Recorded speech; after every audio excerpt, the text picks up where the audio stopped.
কল্পনা করুন যদি ইরান এই ড্রোনগুলো দিয়ে ইসরায়েল বা কোনো শক্তিশালী দেশকে আক্রমণ করে কি হতে পারে। আজ আমি বলবো ইরানের 3টি সবচেয়ে শক্তিশালী ড্রোন সম্পর্কে যা আগে কখনো দেখেননি। ইরানের প্রথম ড্রোন শাহেদ 136, ক্ষুদ্র কিন্তু ভয়ঙ্কর কামিকেজ।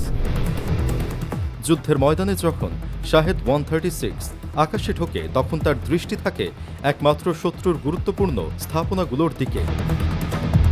যতক্ষণ না সে একেবারে লক্ষ্যবস্তুতে পৌঁছে না ততক্ষণ সে কখনো বিশ্রাম নেয় না। হ্যাঁ, একদম আত্মঘাতী। এটা এক ধরনের ছোট্ট মিসাইল যা শত্রু সেনাদের ঘুম ভেঙে দেয়। ধরা যাক শত্রুর বেস ক্যাম্পের মধ্যে বিশাল তেল ট্যাঙ্ক আর গোলা বারুদ মজুত করা আছে। শাহেদ 136-এর মতো ড্রোন যখন আকাশে ওড়ে তখন এই ড্রোন কোনো সতর্কতা ছাড়াই বিস্ফোরণ ঘটে এবং শত্রুর ক্যাম্পের একাংশ পুরোপুরি ধ্বংস করে। ইরানের দ্বিতীয় ড্রোন মোহাজের 6, চশমাধারী, নজরদারি ও আক্রমণকারী। এটি এক ধরনের নজরদারি যোদ্ধা, সবকিছু লক্ষ্য করে তারপর সঠিক সময় আঘাত করে।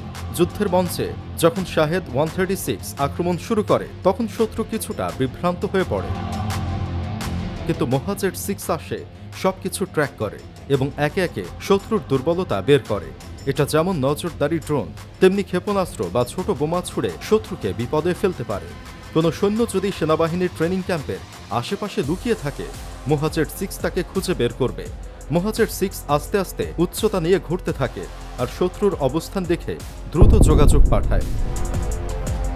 ইরানের তৃতীয় ড্রোন কামান 12, লং রেঞ্জ নজরদারি, বুদ্ধিমান আক্রমণ। এটা এক ধরনের লং রেঞ্জ ড্রোন। যুদ্ধের ময়দানে কামান 12 যখন আকাশে ভাসে তখন তার কাজ হল শত্রুর লুকানো সেনাবাহিনী খুঁজে বের করা।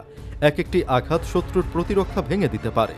যুদ্ধে কামান 12 যখন হামলা চালায় তখন সে একেবারে সুনির্দিষ্ট লক্ষ্যকেই টার্গেট করে, যেমন একবারে শত্রুর সর্বাধিক গুরুত্বপূর্ণ স্থান।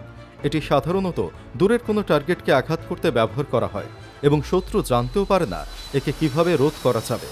আরও মজার ব্যাপার হচ্ছে যখন কামান 12 আকাশে উঠতে থাকে তখন শত্রু বাহিনী মনে করে হয়তো কিছু ঘটবে, কিন্তু আঘাত আসে তখনই যখন তারা ভাবতে থাকে না।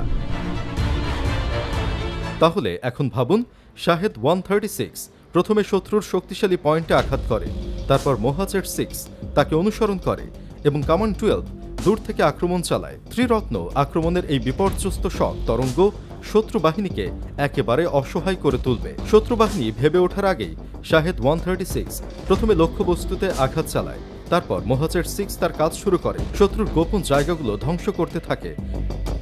আর কামান 12 আকাশে ঘুরে ঘুরে শত্রুর অন্য জায়গাগুলোতেও টার্গেট করে আর শত্রুর প্রতিরক্ষা ব্যবস্থা চূড়ান্তভাবে বিচলিত হয়ে পড়ে। যদি আপনি মনে করেন ইরানের এই ড্রোনগুলো বিশ্বজুড়ে যুদ্ধের ধারণা বদলে দিতে পারে তাহলে কমেন্টে জানাতে ভুলবেন না আপনি কোন ড্রোনের শক্তি সবচেয়ে ভয়ঙ্কর মনে করেন।